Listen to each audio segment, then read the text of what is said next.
This video is on electric force and electric field strength. Question number 1. What is charge? Is it a scalar or vector? What are its units and fundamental units? Charge is a property of matter. Its units are coulombs or an ampere second. So remember this, coulombs is not a fundamental unit, but both amperes and seconds are. Question 2. What is the difference between an electrical conductor and an electrical insulator? In an electrical conductor, electrons can move easily in an object, like metals and seawater. In an electric insulator, electrons cannot move easily in an object, like wood or rubber or glass. So this should remind you of a thermal insulator and a thermal conductor. Question 3. Two charged objects with the same charge will repel each other, while two charged objects with the opposite charge will attract each other.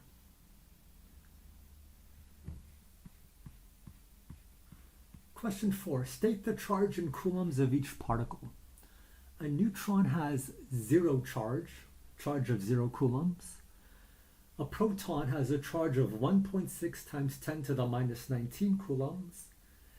And an electron has a charge of minus 1.6 times 10 to the minus 19 coulombs. So this is important. The electron is not missing any charge, even though you see that negative sign. Question 5. There is a metal sphere which has a net positive charge. Is there any negative charge in it? The answer is yes. Where does the extra positive charge go? It goes to the surface of the object. Question 6. State the law of conservation of charge. The total electric charge in an isolated system is constant, or the total amount of electric charge in the universe is constant. Question 7. A pith ball has a surplus of 4.2 times 10 to the 15 electrons. What would be the net charge on this ball in coulombs? So we want to go from the units of electrons to the units of coulombs. So we started with electrons here. Then we multiplied it by the number 1. 1.6 times 10 to the minus 19 coulombs per electron. If an electron over electron cancels, we just get coulombs in the numerator. Question 8. A pith ball has a shortage of 1.85 times 10 to the 17 electrons. What is the net charge on this ball in coulombs? So we're going to go from electrons to coulombs. So we were given this. We're going to multiply by the number 1. So that's what's in parentheses. The numerator is the same as the denominator. And we end up getting something in coulombs.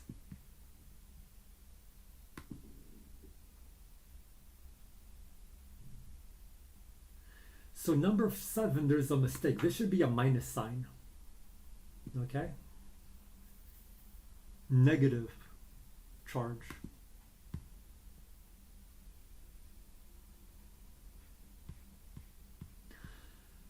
Question 9. How many electrons will be contained in a net charge of 1250 microcoulombs? So we have 1.250 times 10 to the minus 6 coulombs. We multiply it by the number 1, and we get an answer. So for question 7 and 8, we go from electrons to coulombs. Now in question 9, we're going to go from coulombs to electrons.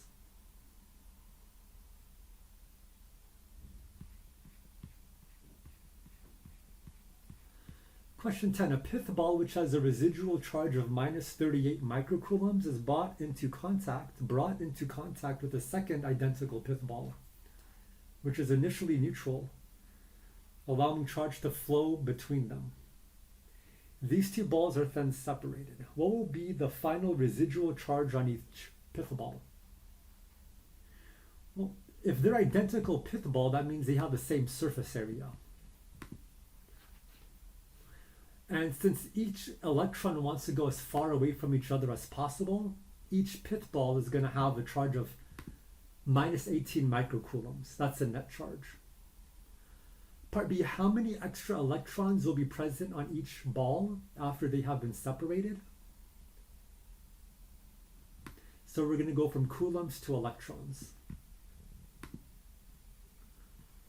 Question 11, a pith ball which has a residual charge of 54 microcoulombs is brought into contact with a second identical pith ball which has an initial residual charge of minus 38 microcoulombs.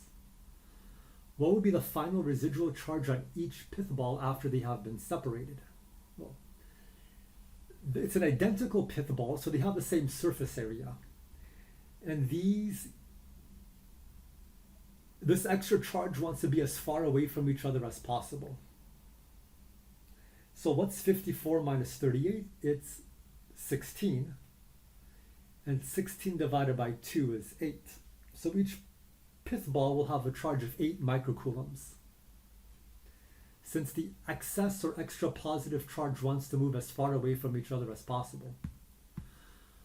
Question 12. A pith ball which has a residual charge of 66 microcoulombs is brought into contact with a second pith ball which has an initial residual charge of minus 33 microcoulombs and which has twice the surface area of the first pith ball.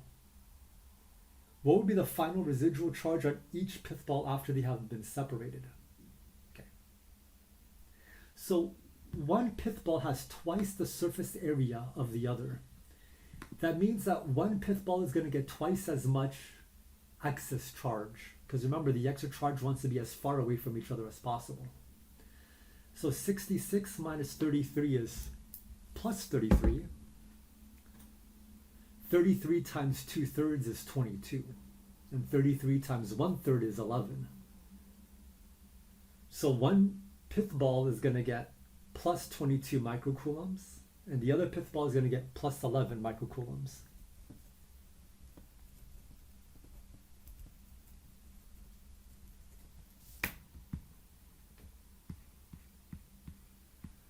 Question 13. Define and give the units of each variable in Coulomb's law. F is equal to kqq over r squared. So this is the electric force between two charged objects. Okay. So K is a constant, 1 over 4 pi epsilon sub 0 or epsilon naught. Q1 and Q2 are the net charges on two objects. And R is the distance between Q1 and Q2, like the distance from the center. And E sub 0 is called epsilon naught or E sub 0. We need a minimum of two objects to use Coulomb's law. And we cannot consider induced charges. What's an induced charge? I'll let you know later, hopefully. Question 14, define relative permittivity E sub r. So take a look at this equation. If we are not in a vacuum, then Coulomb's law becomes 1 over 4 pi epsilon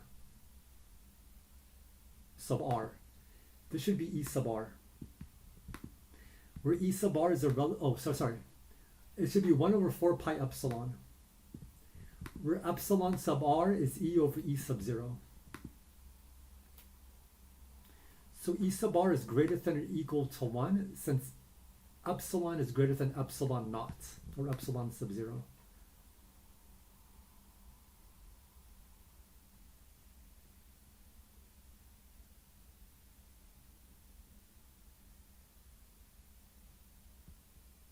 So the relative permittivity is also called the dielectric constant.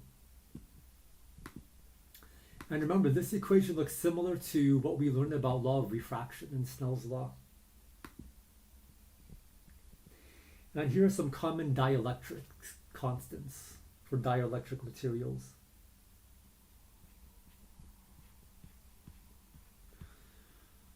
Question 15. What would be the magnitude of the electrostatic force between two identical pith balls, each of which has a residual charge of 24 microcoulombs, which are 15 centimeters apart? So just use the equation kqq over r squared. Question 16. What will be the magnitude of the electrostatic force between two pith balls 23 centimeters apart if the residual charge on the first pith ball is minus 31 microcoulombs, while the residual charge on the second pith ball is 12 microcoulombs. So you could see what was done here. Just use KQQ over R squared, just like in question 15.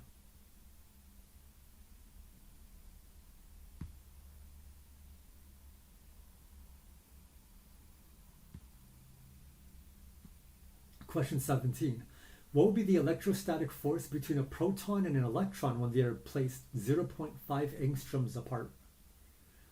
So 1 angstrom is 1 times 10 to the minus 10 meters. Question 18. What would be the magnitude of the electrostatic force between 2 protons in the nucleus of an atom, which are approximately 3 times 10 to the minus 15 meters apart?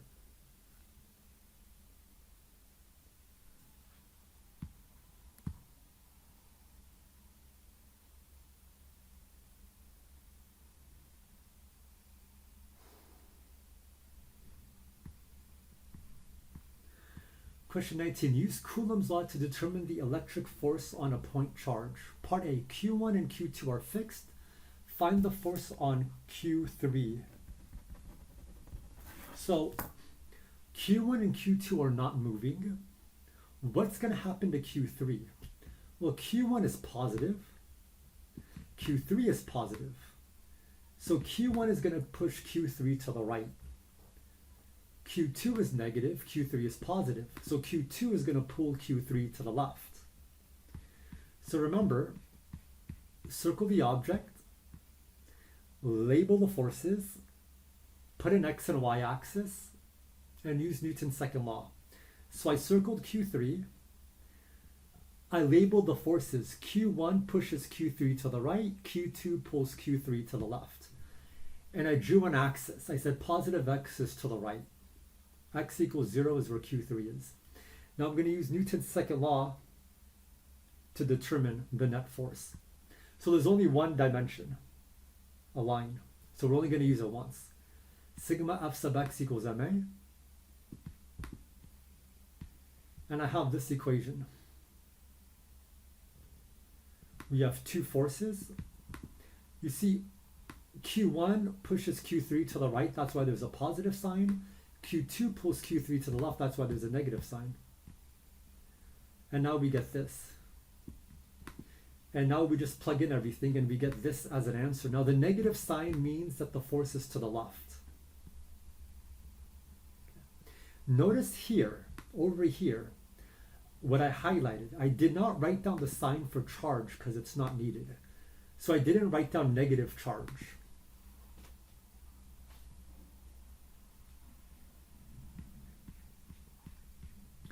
Now let's look at the original question here.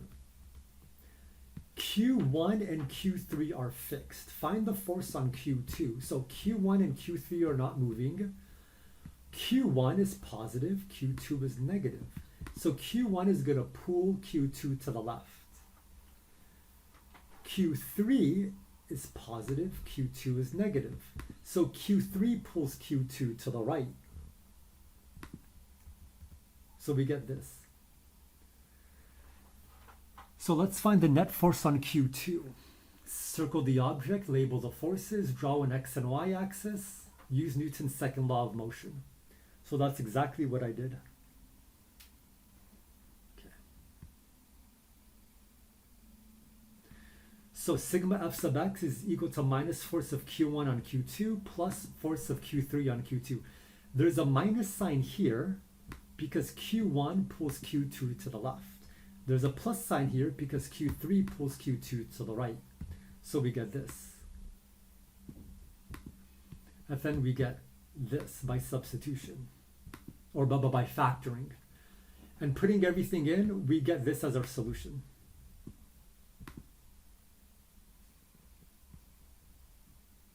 So there's a positive sign, which means the positive x-axis. That means to the right. It's being pulled to the right, or pushed to the right. Question 20. Use Coulomb's law to calculate the electric force on a point charge. The point charges Q1, Q2, and Q3 are fixed. Find the force on Q4. So Q1 and Q4 are both positive. So Q1 pushes Q4 southeast. Q2 is negative, Q4 is positive. So Q2 pulls Q4 up. Q3 is negative, Q4 is positive. So Q3 pulls Q4 to the left.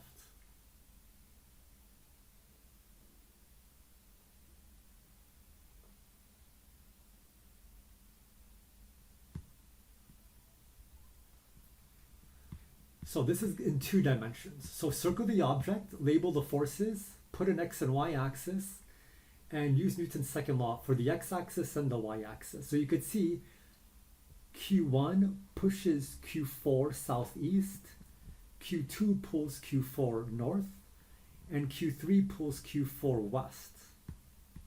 Okay. So right now I have to calculate this angle in green, theta. I need to calculate the angle the force Q1 makes on Q4. This should be a Q4. Okay. So this is 20 meters, this is 14 meters, so tangent of theta is 20 over 14. So this is 55 degrees. So this red triangle and this green theta is going to be equal to 55 degrees. So if we say the positive x-axis is 0 degrees and we're going to go counterclockwise, this is going to be 270 degrees plus 55. So that's 325 degrees. Okay. So step 4, calculate the total force on the horizontal axis. So here we're just going to use cosines.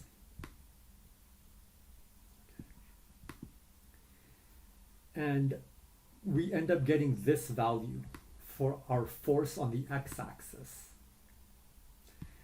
Then we're going to have to calculate the total force on the vertical axis. You could see the difference between the x-axis and the y-axis is that the x-axis uses cosines. The y-axis uses sines.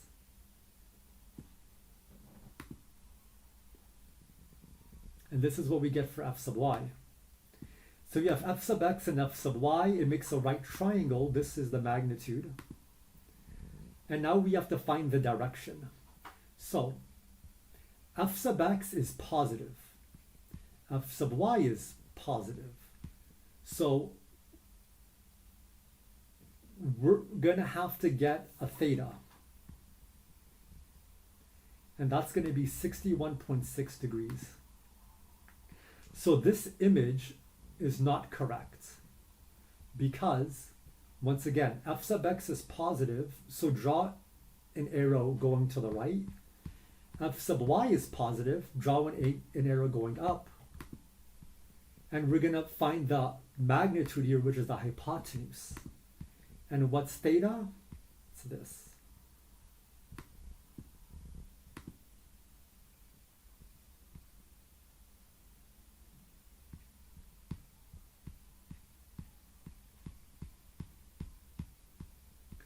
Question 21, use Coulomb's law to calculate the electric force on a point charge. So this looks like a isosceles triangle, okay? Q1 is plus 2 coulombs. Q2 and Q3 are both minus 3 coulombs. So point charges Q2 and Q3 are fixed, meaning they don't move. Find the force on Q1. So Q2 is going to pull Q1 southwest, since they're opposite charge. And Q3 is going to pull Q1 southeast, since they have the same charge. So, remember, circle the object like I did in purple, label the forces like I did in blue, put an X and Y axis like I did in pink, and then use the equation. So right now I want to find the angle of this red arc. It's 20.49 degrees. And then what's the angle of the orange arc? It's negative 20.49 degrees. And mathematically, remember this, sine of minus theta is sine of theta. No, sorry, there should be a negative. There should be a negative sign here. Sine of negative theta is negative sine of theta, and cosine of negative theta is cosine of theta. So this first one is incorrect. I apologize. So sigma f sub x is equal to f sub q2 on q1 plus f sub q3 on q1 in the x-axis.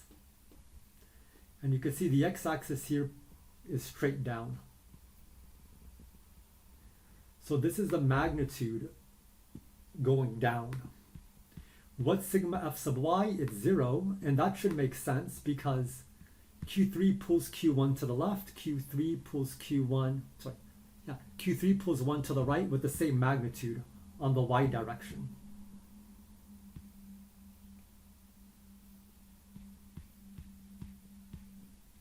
So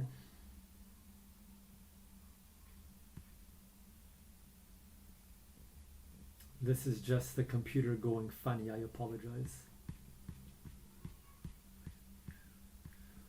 Question 22. Explain the meaning of charge being quantized. So quantized means charge comes in multiple integers of 1.6 times 10 to the minus 19 coulombs. Question 23. Give an example of how two objects can transfer electric charge by friction. Okay. Rub a glass rod with a cloth. Electrostatic induction. Bring a positively charged object near to a neutral charge metal. The positively charged object will attract the negative charge and repel the positive charge. The two objects do not touch each other. So that's electrostatic induction. Part C, by contact. Two conductors, at least one with a net charge, touch each other. And finally, grounding or earthing. A charged object has a wire attached to it. The wire leads to the ground. The excess charge goes to the ground.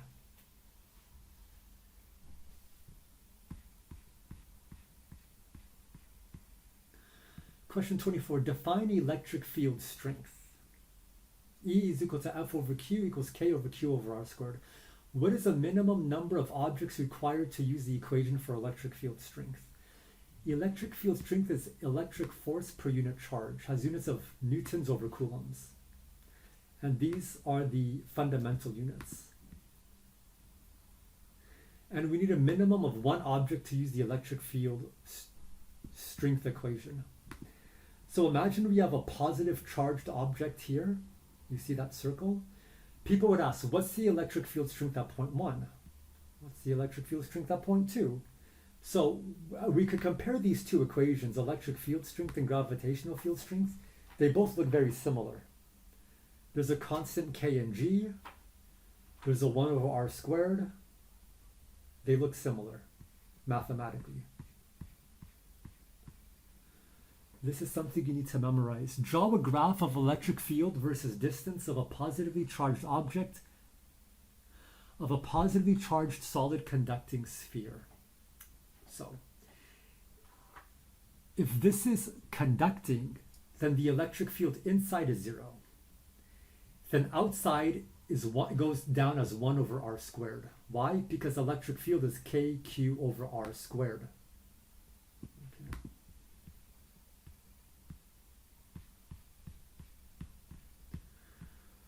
Question 26. Draw a graph of electric field versus distance of a positively charged solid insulating sphere. So this is insulating.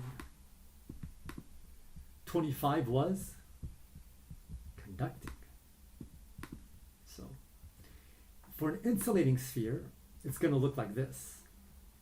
You see, inside the sphere, the more outside we go, it goes up linearly, the electric field strength. Then, as we leave the surface of the sphere, it goes down as 1 over R squared. Okay. So, the electric field inside the sphere increases linearly because the extra positive charge is spread throughout the sphere. Okay. And the electric field strength outside the sphere decreases as 1 over R squared because E equals to KQ over R squared.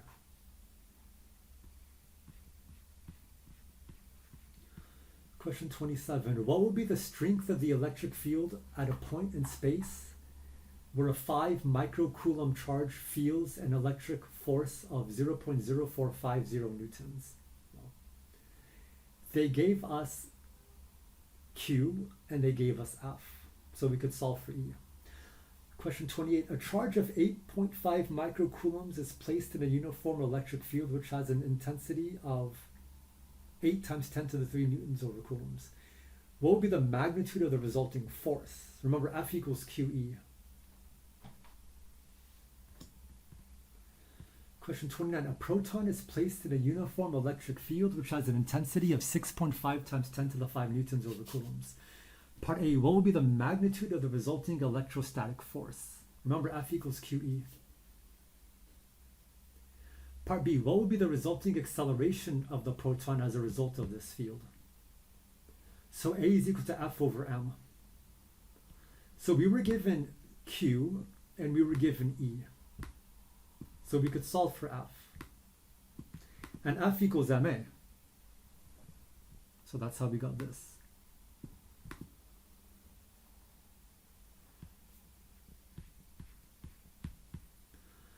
Question 30. What would be the electric field strength 45 centimeters from a pith ball, which has a residual charge of 5.5 microcoulombs?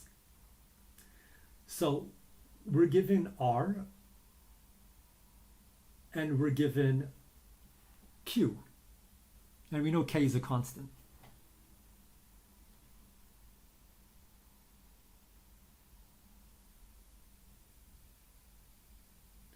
Question 31. What will be the electric field strength at distance 2450 angstroms from the nucleus of a helium atom? So a helium atom has a proton and an electron, BAM. So that's why we have this 2. It's 1.6 times 10 to the minus 19 coulombs times 1.6 times 10 to the minus 19 coulombs.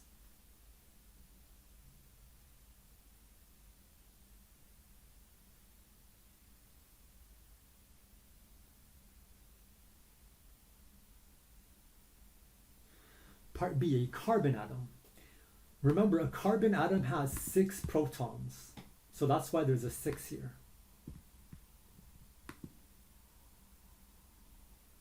I apologize, helium atom, not hydrogen, it's helium. Helium has 2 protons in its nucleus.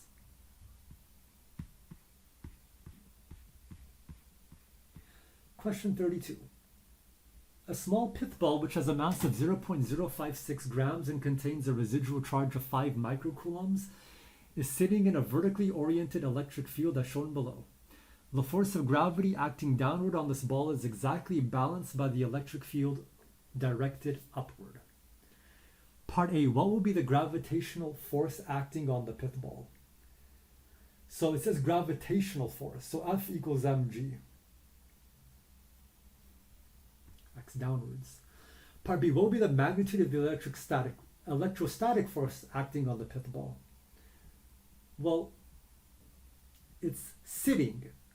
That means it's not moving. So F equals ma, A is 0, V is 0. And it tells us force of gravity down is equal to electric force up. So if this force is down, then this force has to be up. And electric field lines always point from positive to negative. So there's positive charge on the bottom, there's negative charge on the top. Part C, what is the magnitude of the electric field that is supporting this ball? F equals QE.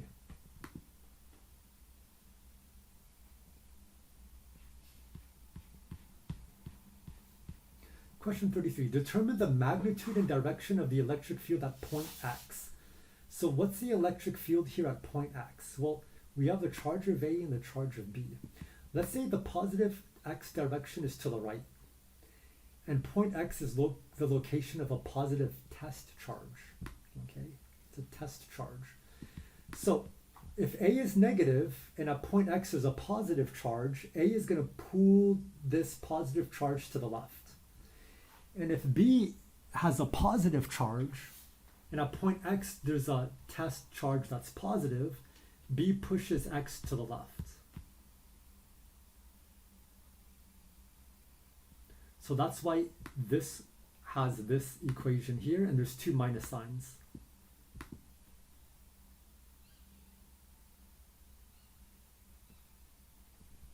Because A pulls x to the left, B pushes x to the left.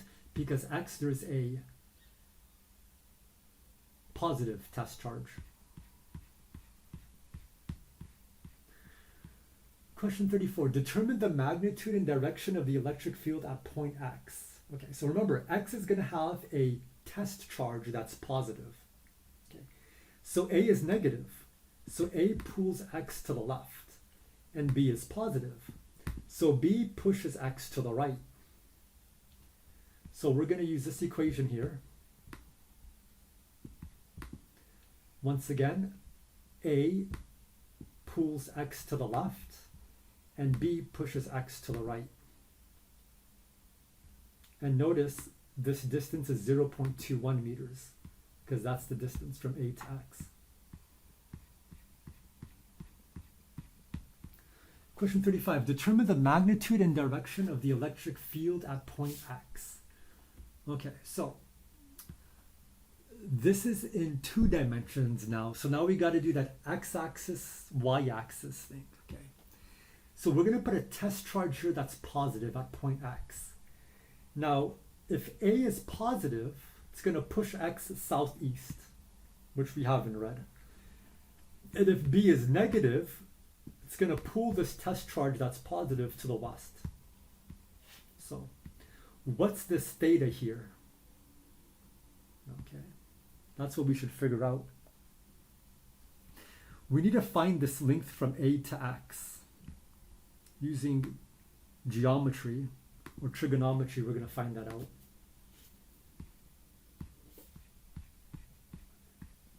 So, E sub x is going to be this. You see there's a plus sign on both because this theta will make sine and cosine positive or negative. So this negative sign means that E sub x is to the left. So that means the green electric field strength in the x direction is going to be stronger than the red electric field strength in the horizontal direction. And now we've got E sub y, which is negative, which means that the green only pulls it to the west, but the red pushes it southeast. So the red has a negative direction in the vertical direction. That's why it's negative. Okay.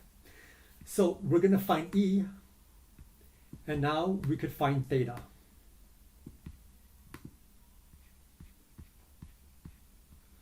Question 36, determine the magnitude and direction of the electric field at point x. So Q sub A is negative, Q sub B is positive. So if we put a positive charge at x, Q sub A pulls it down, and then Q sub B is positive, so it pushes x to the left. Okay, so x is the location of a positive test charge. So it's going to look something like this diagram here. So here's E sub x. Here is E sub y. Here is E. And here is theta. So E gives us the magnitude, theta gives us the direction.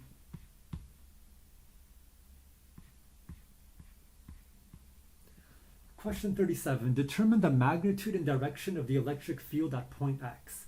So Q sub A is negative, Q sub B is negative. So if there's a test charge at point x, Q sub A pulls it down, Q sub B pulls it southeast. So it's going to be like this, okay? So remember this. So E sub x is going to be this. Because I'm saying theta equals 0 is in the east direction, and now we're going counterclockwise.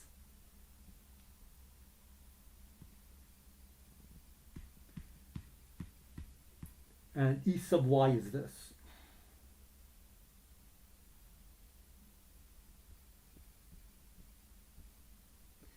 And you notice they're both pulling this down. So E sub y should be negative. There should be a negative sign. And this is our solution for E. That's the magnitude. This is the direction.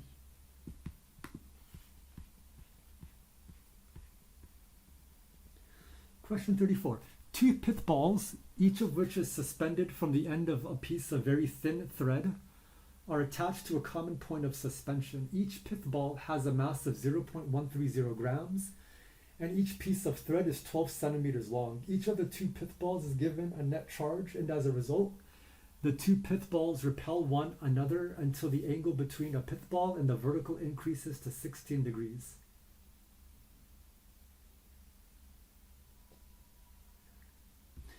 So part A, what would be the magnitude of the electrostatic force between these two pith balls? So sigma F sub y is equal to MA equals 0, because A is 0, this isn't moving. So circle the object, label the forces. We have force of tension, force of electric, force of gravity. So this is what force of tension is. And this is sigma F sub y. So this is the first step here. And this is where we solve for force tension. Now what about the x-axis? Well, we have two forces on the x-axis, electric force and tension force. So we could solve for electric force. So remember, circle the object, label the forces, put an x and y axis, and use the equation F equals ma. So part A asks for the magnitude of the electrostatic force. So we'll be able to find that. Part B, determine the magnitude of the charge on each ball if the charge is distributed evenly between the two balls. So first determine the distance between the two balls. So we're going to use some geometry. Now we're going to use Coulomb's law. Okay. And we solve for Q. So they could both be positive charge or they could both be negative charge.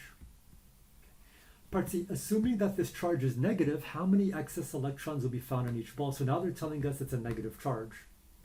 So we're going to go from coulombs to electrons.